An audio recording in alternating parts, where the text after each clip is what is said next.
Hello, good afternoon everyone. आज अपन gene interaction में जो नॉन एलेलिक जीन इंटरेक्शन पढ़ रहे थे या नॉन एलेलिक इंटरेक्शन, उसके अंदर आज अपन टॉपिक लेते हैं दूसरा एपिस्टासिस। इससे पहले अपन कम्प्लीमेंट्री जीन इंटरेक्शन पढ़ा था। An allelic pair suppress the activity of another gene, they are found in the same locus of the homologous chromosome, this phenomenon is known as the epistasis. मतलब homologous chromosomes पे एक gene दूसरे homologous के chromosomes के gene को suppress कर रहा है, उसकी गतिविधि को, उसकी एक्टिविटी को, उसके एक्सप्रेशन को। तो इस प्रकार की जो जीन इंटरेक्शन है वो क्या कहलाता है? एपिस्टेसिस कहलाता है। तो the gene whose express and inhibited is called as a hypostatic gene. जो जीन अपने आप को एक्सप्रेस नहीं कर पाता है और सप्रेस्ड हो जाता है या दूसरे जीन के द्वारा दबाया जाता है, वो जीन क्या कहलाता है? हाइपोस्टैटिक जीन कहलाता है। The gene that inhibit expression of another gene, जो दूसरे को सप्रेस करता है और खुद एक्सप्रेस अपना प्रभाव दर्शाता है, that is known as a epistatic gene. Epistasis has a two types these are dominant epistasis and recessive epistasis. तो दो प्रकार की एपिस्टैसिस देखने मिलती है, एक प्रभावी और दूसरी अप्रभावी। डोमिनेंट एपिस्टैसिस जिसका रेशियो 12:3:1 आता है, when the dominant allele at a one loci, homozygous chromosomes के ऊपर लोकाई के ऊपर डोमिनेंट या हेटेरोजाइगस कंडीशन में prevent the expression of a one or more allele at another loci of a homozygous is known as a dominant epistasis। मतलब जो dominant allele है homozygous chromosomes के ऊपर मौजूद है, वो दूसरे होमोजाइगस क्रोमोसोम्स के ऊपर मौजूद जीन के प्रभाव को अप्रभावी कर देते हैं। तो इस प्रकार की कंडीशन क्या कहलाती है? एपिस्टासिस कहलाती है। In other words, the expression of a one dominant और recessive allele is masked by the another dominant gene. मतलब दूसरे होमोलोगस क्रोमोसोम्स के ऊपर मौजूद एक होमोलोगस के डोमिनेंट और प्रभावी और अप्रभावी जीन किसी दूसरे के होमोलोगस क्रोमोसोम्स के ऊपर मौजूद डोमिनेंट जीन के द्वारा सप्रेस कर दिए जाते हैं, दबाए जाते हैं, उनका प्रभाव अप्रभावित कर दिया जाता है। तो इस टाइप के it is known as a simple epistasis. This type of dominant epistasis modified the classical ratio 9:3:3:1 तो यहाँ पर अपन समझ the interaction between non allelic gene. तो नॉन एलिक जीन इंटरेक्शन आपको समझ में आ गया। तो ऐसे जीनों के बीच में इंटरेक्शन दो दूसरे क्रोमोसोम्स पे मौजूद है, एक ही क्रोमोसोम्स के ऊपर मौजूद नहीं है। One gene mask the or inhibit or suppress the expression of other, मतलब एक ऐसा जीन जो दूसरे के प्रभाव को दबा देता है, उसको मास्क कर देता है, उसको कवर कर देता है या इनहिबिट कर देता है, तो वो क्या कहलाता है? एपिस्टैटिक जीन कहलाता है, एपिस्टैटिक फैक्टर कहलाता है या इनहिबिटिंग फैक्टर कहलाता है। और खुद जो जीन सप्रेस्ड हो जाता है, दब जाता है, तो जीन क्या कहलाता है? हाइपोस्टैटिक जीन कहलाता है। एपिस्टैटिस जो है कि ग्रीक वर्ड है जिसका अर्थ ये होता है वो किसी के प्रभाव को दबा देना, बंद कर देना, रोक देना, इनहिबिट कर देना। Non allelic means those present on different loci. Non allelic genes interaction को कहते हैं जो जीन एक ही क्रोमोसोम्स के ऊपर मौजूद नहीं है और दूसरे क्रोमोसोम्स के ऊपर मौजूद है, उनके बीच में इंटरेक्शन हो। although it is similar to the dominant or recessive but there is a difference। तो जो डोमिनेंट जीन और रिसेसिव जीन होते हैं उसमें लॉ ऑफ डोमिनेंस में जहाँ प्रभाविता का सिद्धांत है, उससे थोड़े ये डिफरेंस इसलिए है कि वहाँ एलेलिक इंटरेक्शन देखने को मिलता है, यहाँ पर नॉन एलेलिक इंटरेक्शन देखने को मिलता है। या अपन कहें in other words we can say that the dominance involved intragenic and interallelic interaction separation। तब यहाँ क्या इंट्राजेनिक है, मतलब एक ही क्रोमोसोम्स के ऊपर मौजूद उसके ही जीन आपस में इंटरेक्शन कर रहे हैं, तो वो इंट्रा एलेलिक या इंट्राजेनिक कहलाएगा। जब एपिस्टेसिस में क्या होता है? Involvement of a non allelic genes या इंटरजेनिक जीन्स, जो the genes present on a different chromosome they interact together, तो वो उस प्रकार का जो इंटरेक्शन है वो क्या कहलाएगा? नॉन एलेलिक जीन इंटरेक्शन कहलाएगा। डोमिनेंट एपिस्टेसिस को out of with two gene, ठीक है ना, दो पेयर ऑफ जीन से the dominant one mask the expression of a other pair of gene, ठीक है ना। जो डोमिनेंट जीन है वो क्या कर रहा है? जब यहाँ पर अपन कहें कि P V can set that the two pairs of A P R P, ठीक है ना, क्यू क्यू, ये किसको, इसके डोमिनेंट को, इन दोनों को प्रभाव को ये मास्क कर रहा है, ठीक है ना। तो इस प्रकार का जो एक्सप्रेशन है वो क्या कहलाएगा? डोमिनेंट एपिस्टेसिस कहलाएगा। यहाँ पर आप देखें से the P out of a two genes pair, तो ये एलील पेयर है इसके पी और ये स्मॉल पी में, और ये जो दूसरा है जो मास्क हो जाता है हाइपोस्टैटिक जीन है, capital Q and Q L forms एक जीन की suppress the expression of a other gene. इसको for example then it to code colour in dog, अपन देखेंगे आगे वाले कोड कलर डॉग में।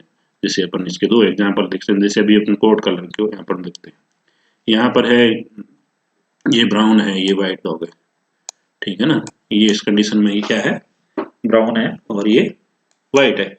तो यहाँ पर है in the dog white coat colour, मतलब कुत्ते के जो शरीर का जो कलर होता है बाहर का, तो व्हाइट जो कोड कलर है, यहाँ पर क्या है, डॉग का जो white coat colour appears to be dominant. तो यहाँ पर ये ध्यान रखें कि जो व्हाइट कलर है वो क्या है, डोमिनेंट है, व्हाइट है वो प्रभावी रंग है। It develops due to a gene I, तो ये किसकी वजह से होता है, आई जीन की वजह से होता है इसका व्हाइट रंग। It develops due to I which prevent the formation of a pigment responsible color coat color. The hypostatic gene B produce a black color। तो यहाँ पर क्या है, जो B जीन है वो क्या करता है, ब्लैक कलर प्रोड्यूस करता है। B किसके लिए उत्तरदायी है, ब्लैक के लिए उत्तरदायी है, ठीक है ना। It's counter part B produce brown, तो स्मॉल जो B है वो क्या करता है, ब्राउन प्रोड्यूस करता है, ठीक है ना। यदि ये ब्लैक होगा, बी कैपिटल होगा तो ब्लैक होगा, यदि बी रिसेसिव होगा तो ब्राउन होगा। तो B produce coat colour counter B part produce brown colour only when gene I in a homozygous recessive condition, when gene I is a homozygous recessive brown color only when I is homozygous। जब B के साथ में brown तब produce होगा जब यहाँ I क्या होगा, रिसेसिव कंडीशन होगा इसके साथ में, तो नहीं तो ये I क्या कर देता है, इसके एक्सप्रेशन को मास्क कर देता है। तो यहाँ आई क्या है, एपिस्टैटिक जीन है, और जो बी क्या है वो हाइपोस्टैटिक है, ठीक है ना। बी अपना एक्सप्रेशन नहीं कर पा रहा है जब उसके साथ आई डोमिनेंट मौजूद है, तो जो बी का जो एक्सप्रेशन है वो सप्रेस्ड हो जाता है आई की वजह से, आई की वजह से दब जाता है। तो जहां पर बी है और उसके साथ आई डोमिनेंट है, ये दोनों डोमिनेंट कंडीशन में है, तो वहां पर हमेशा क्या होगा, व्हाइट होगा। तो I is responsible for whiteness when it suppress the B, इसको B को सप्रेस कर देगा ये। तो जहां पर आप यहाँ देखें, जैसे B के साथ यहाँ आई है, यहाँ B के साथ आई है, यहाँ B के साथ आई है, यहाँ B के साथ आई है, तो ये व्हाइट ही होंगे। यहाँ B के साथ आई है, ठीक है, वो I तो है ही व्हाइट के लिए, I इटसेल्फ व्हाइट के लिए है, और I ब्लैक को सप्रेस भी कर देता है। तो यहाँ देखें आप, यहाँ क्या है, ये रिसेसिव मौजूद है, लेकिन आई ऑलवेज व्हाइट के लिए, तो ये व्हाइट ही होगा। यहाँ पर ये व्हाइट ही है, यहाँ पर आई एक आ गया डोमिनेंट, तो ये व्हाइट है, यहाँ पर व्हाइट है, ठीक है ना। यहाँ पर भी आई दोनों, आई और बी दोनों है व्हाइट है। यहाँ पर ये ब्लैक क्यों हुआ, क्योंकि जो आई डोमिनेंट था वो डोमिनेंट कंडीशन में नहीं है, वो होमोजाइगस रिसेसिव कंडीशन में। तो आई जब होमोजाइगस रिसेसिव कंडीशन में होगा इसके साथ, तो ये ब्राउन होगा, और इसके साथ जब आई रिसेसिव कंडीशन में होगा तो ये ब्लैक होगा, तो ये क्या होगा, ब्लैक होगा, ठीक है ना। तो ये जब भी रिसेसिव कंडीशन में होंगे, चाहे इसके साथ हो, इस कंडीशन में हो, चाहे इसके साथ इस कंडीशन में हो, या फिर इस कंडीशन में हो, तो ये ऑलवेज ब्लैक करेगा, क्योंकि ये अपने आप को एक्सप्रेस कर रहा है हाइपोस्टैटिक जीन, क्योंकि इपिस्टैटिक जीन इसके साथ में नहीं है। तो यहाँ पर देखें, जैसे ये व्हाइट है क्योंकि दोनों है, बी डोमिनेंट है, यहाँ भी बी डोमिनेंट, यहाँ पर ये डोमिनेंट, ये तो खुद तो व्हाइट के लिए उत्तरदायी है ही, और बी को भी ये सप्रेस कर देता है, ब्लैक उसको एक्सप्रेस नहीं होने देता। यहाँ पर ये ब्लैक इसलिए क्योंकि आई रिसेसिव कंडीशन में, यहाँ दोनों रिसेसिव कंडीशन में है, तो ब्लैक भी नहीं हो पाएगा और आई भी नहीं हो पाएगा, तो ये क्या होगा, रिसेसिव जो कैरेक्टर है ब्राउन वो प्रोड्यूस होगा।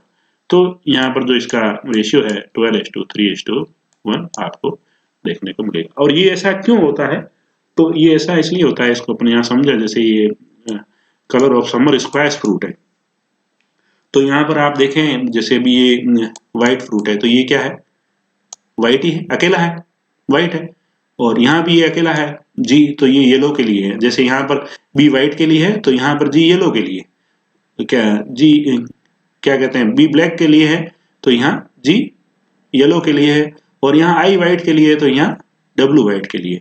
तो यहाँ पर जब ये दोनों साथ में आएंगे, तो डब्लू क्या करता था,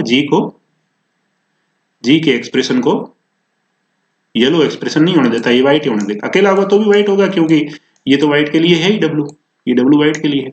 जैसे अब ये जी है तो यहाँ ये रिसेसिव कंडीशन में आ गया, होमोजाइगस रिसेसिव कंडीशन में आ गया, तो ये अपना एक्सप्रेशन शो करेगा जी, और ये दोनों ही रिसेसिव कंडीशन में, तो ग्रीन एक्सप्रेशन करेंगे जहां पर ये देख रहे हैं यहाँ पर ब्राउन है। ठीक है, क्लियर। अब ये ऐसा क्यों होता है वो अपन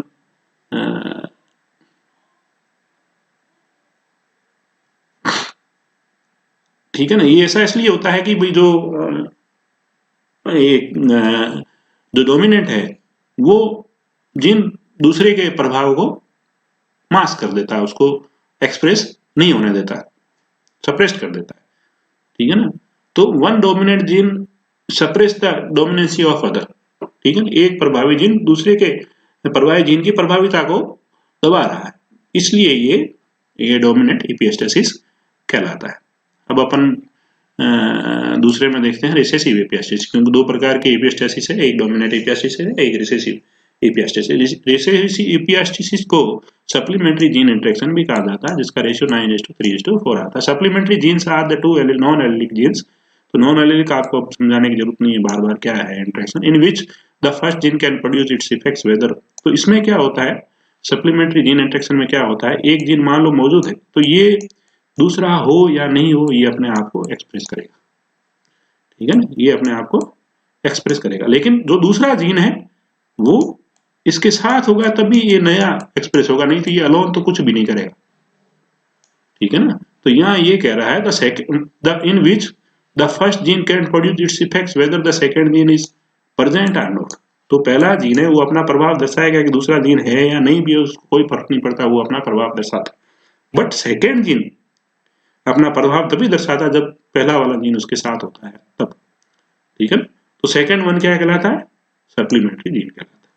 supplementary gene are genes that both contribute to a single character. तो सप्लीमेंट्री जीन में ये होता है कि दोनों जो जीन है ए और बी, ये दोनों मिलकर नया ही रिजल्ट परिणाम देते हैं। ठीक है, ए तो अपना परिणाम दर्शा ही रहा है, लेकिन बी जब ए के साथ मिलता है तब नया परिणाम आता है, नहीं तो बी अकेला कुछ नहीं करता है। Where one gene can mask the effects of the other, you may also think of a supplementary gene in terms of a one gene producing a character and the second is only being able to supplement this character। तो पहला तो gene अपना character दर्शा ही रहा है, लेकिन दूसरा gene नया कैरेक्टर तभी दर्शाता है जब वो सप्लीमेंट के रूप में उसके साथ। तो first gene express and produce colour alone. तो पहला जीन है वो अकेला होता है तो भी कलर प्रोड्यूस करता है।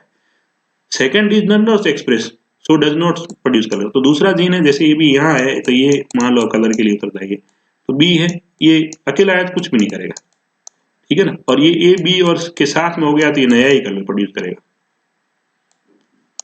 ठीक है ना, नया ही कलर प्रोड्यूस करेगा। बट सेकेंड जीन प्रेजेंस और फर्स्ट जीन प्रोड्यूस है न्यू कलर। तो दूसरा जीन पहले के साथ में होता है तो नया ही रंग दर्शाता है। जैसे अपन यहाँ समझने की कोशिश करें, ये जैसे केमिकल कंपाउंड ए है लिया आपने, ठीक है ना, तो ये अलोन होगा।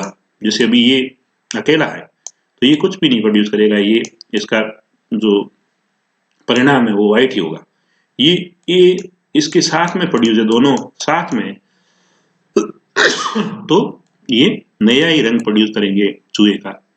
चूहे का क्या हो जाएगा, ब्लैक कोट कलर का हो जाएगा। ये सिर्फ अकेला है तो ये ब्राउन रंग प्रोड्यूस करेगा। अब इसको समझने करें तो ये एंजाइम्स जो किसी एक पर्टिकुलर जीन से ए से सिंथेसाइज हुआ है तो वो ब्राउन तो प्रोड्यूस करता ही करता है अकेला, लेकिन सी ब्राउन नहीं प्रोड्यूस करता है, ये व्हाइट प्रोड्यूस करता है।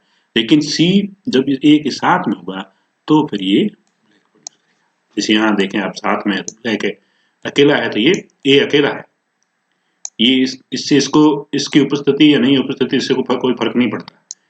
ठीक है ना, ये नहीं होगा तो ये अपना प्रभाव दर्शाएगा, लेकिन इसके साथ होते ही ये नया कलर दर्शाता है।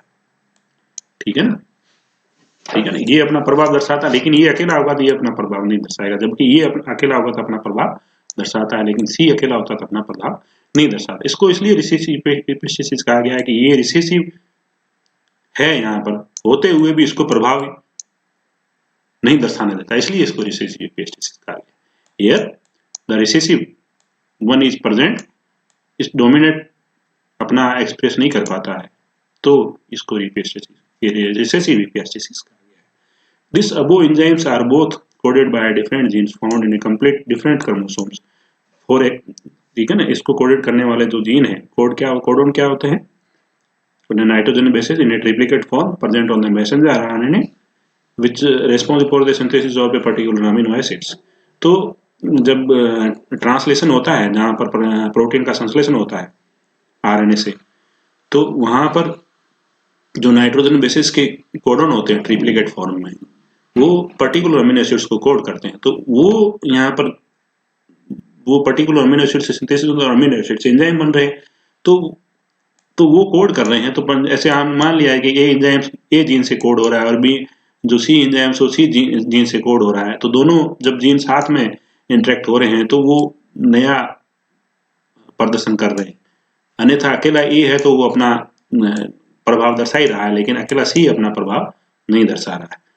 तो C and the recessive form of the gene C allele also does not code for a functional protein. तो रिसेसिव है वो तो किसी प्रकार का, जैसे सी और ये दोनों फंक्शनल नहीं है, तो ये अल्बिनो ही होगा, वाइट ही होगा। अब ये तो अपना प्रभाव नहीं दर्शा रहा है, तो ये वाइट है। अकेला है ये प्रभाव दर्शाता है, ब्राउन है, दोनों साथ में हो जाते हैं, नहीं नया प्रभाव दर्शाता। तो अपन इसको अपन दूसरे रूप में यहाँ देखें, the two independent dominant gene pair which interact in such a way that one dominant gene produce its effect in respective of the presence of, तो एक जीन अपना प्रभाव दर्शाता है, दूसरा उसके साथ नहीं है तो भी, ठीक है ना। the second gene when added changes the expression of, तो दूसरा जीन जैसे ही उसके साथ एडेड करते हैं डोमिनेंट वन, तो पहले का एक्सप्रेशन बदल जाता है, ठीक है ना। तो यहाँ पर अपन देखें, इसको समझने की कोशिश करें इसको, तो here the C gene produce black color which along with the gene A changes its expression to, तो यहाँ पर C किसके लिए है, ब्लैक के लिए। तो C अलोन होगा तो क्या प्रोड्यूस करेगा, ब्लैक प्रोड्यूस करेगा। और जैसे ही C A के साथ हो जाएगा तो ये क्या करेगा, अगर्टी प्रोड्यूस करेगा, ठीक है ना। तो A है वो अकेला होगा तो अल्बिनो होगा, और A रिसेसिव और C रिसेसिव भी अल्बिनो होगा, ठीक है, समझे इसको। तो 10 the combination with at least 1C and 1A give agouti colour. तो एटलीस्ट 1A एंड 1C, तो यहाँ पर देखें दोनों C अगोटी होगा, ये एक C ये 2A है तो अगोटी होगा, मतलब दोनों प्रेजेंट है, तो C is responsible black colour. तो ये अकेला होगा तो ब्लैक, जैसे अभी C अपन ब्लैक देखेंगे, ये ब्लैक, ये C अलोन है तो इट एक्सप्रेस हिमसेल्फ, तो ये C जीन अपने आप को एक्सप्रेस कर रहा है, ये ब्लैक है। यहाँ पर C अलोन अकेला है, ब्लैक है, यहाँ C अलोन है अकेला है, ब्लैक है, तो ये एक्सप्रेस हो रहा है। इसको इससे इसके उपस्थिति अनुपस्थिति से इसको कोई फर्क नहीं पड़ रहा, ठीक है ना। जैसे ये ब्लैक ये ब्लैक ये ब्लैक, तो ये 3 ब्लैक आएंगे, ठीक है ना। अब ये दोनों रिसेसिव कंडीशन में, या चाहे इसके साथ ये डोमिनेंट है, क्योंकि ये डोमिनेंट के साथ, तो पहले डोमिनेंट जीन के साथ होगा तो ये अगौटी देगा, अन्यथा ये नहीं देगा। जैसे ये दोनों के साथ में अगौटी, ये अगौटी, दोनों साथ में अगौटी, ये दोनों डोमिनेंट साथ में अगौटी, दोनों डोमिनेंट साथ में अगौटी, यहाँ देख लो, ठीक है ना। ये जो ब्लैक था ये इसके साथ में नहीं है, तो ये अल्बिनो नहीं होगा, क्योंकि ये तो प्रभाव दर्शा ही नहीं था, ठीक है। ये डोमिनेंट होते हुए भी अप्रभावी है, लेकिन ये दूसरे डोमिनेंट के साथ जब इंटरेक्ट करता है तब ये नया ही अगौटी रूप देता है। जैसे ये दोनों इंटरेक्ट हो रहे हैं तो ये अगौटी, ये देख यहाँ ये अकेला अलोन है, तो यहाँ मैंने ये अलोन है तो ये अल्बिनो ही दर्शाएगा, ये अल्बिनो, ठीक है। ये दोनों साथ में अगौटी, ये दोनों साथ में अगौटी, ये दोनों साथ में अगौटी, यहाँ देख लो, ये तो रिसेसिव हो गया, ये अकेला ही है लेकिन ये अपना प्रभाव नहीं दर्शा, तो अल्बिनो, ये भी अल्बिनो। तो यहाँ पर अपन ये समझें कि जैसे ये केमिकल है तो ये होगा तो ये तो अपना दर्शाएगा ब्राउन, तो इसको यहाँ अपन ये मान के चलें कि ये सी है, ब्लैक है, ये ब्लैक है, हाँ अपन यहाँ इसको ब्लैक मान के चलें तो ये ब्लैक दर्शाएगा। और इसके साथ में होते ही ये क्या हो जाएगा, यहाँ ब्लैक को अपना अगौटी कर लेते हैं, यहाँ ब्लैक को अगौटी कर लेते हैं, तो ये सेम चीज देखने को आपको मिलेगी। तो the black mice possess a factor of for the black colour C but not the gene A for agouti. तो यहाँ पर क्या है, जो सी है वो ब्लैक के लिए है, जबकि ए है वो अगौटी के लिए नहीं है, लेकिन ये दोनों जब मिक्स हो जाते हैं तो ये अगौटी शो करते हैं, ठीक है ना। The black possess factor for black colour and सी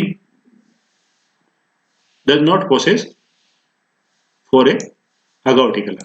तो दोनों जब ये साथ में, दस combination with at least 1C and without A produce a black individual, तो ये C और ये ऐसा होगा, ठीक है ना, तो ये, या फिर ये अपन कहें ये ऐसा होगा, तो ये क्या करेगा, ये ब्लैक प्रोड्यूस करेगा, ये भी ब्लैक प्रोड्यूस करेगा। जो आप यहाँ देख रहे हैं कहाँ पर, ये देखो, ये ब्लैक, ये ब्लैक, ये ब्लैक। तो अकेला है सी, वो ब्लैक के लिए उत्तरदायी है। सी ए के साथ में है तो नया ये प्रोड्यूस करते हैं, क्योंकि A is not responsible for a agouti, ठीक है ना। एक अकेला अगाउटी के लिए उत्तरदायी नहीं है। जब ए सी के साथ में हो जाता है तो नया ही आता है, और दोनों ही रिसेसिव कंडीशन में होते हैं, होमोजाइगस कंडीशन में, तो फिर अल्बिनो शो करेगा। या फिर सी होमोजाइगस रिसेसिव है और जो ए है वो चाहे होमोजाइगस है चाहे हेट्रोजाइगस है, लेकिन वो फिर अल्बिनो ही आएगा, जैसे ये अल्बिनो, ठीक है ना, ये अल्बिनो। तो ये आपको रेशियो 9:3:4 रेशियो देखने को मिलेगा। Thank you. ये अपने आज एपिस्टेसिस का टॉपिक जो डोमिनेंट और रिसेसिव एपिस्टेसिस वो खत्म होता है। रिसेसिव एपिस्टेसिस को अपन सप्लीमेंट्री जीन इंटरेक्शन भी कहते हैं, ठीक है ना। Recessive epistasis also known as supplementary gene interaction. Thank you.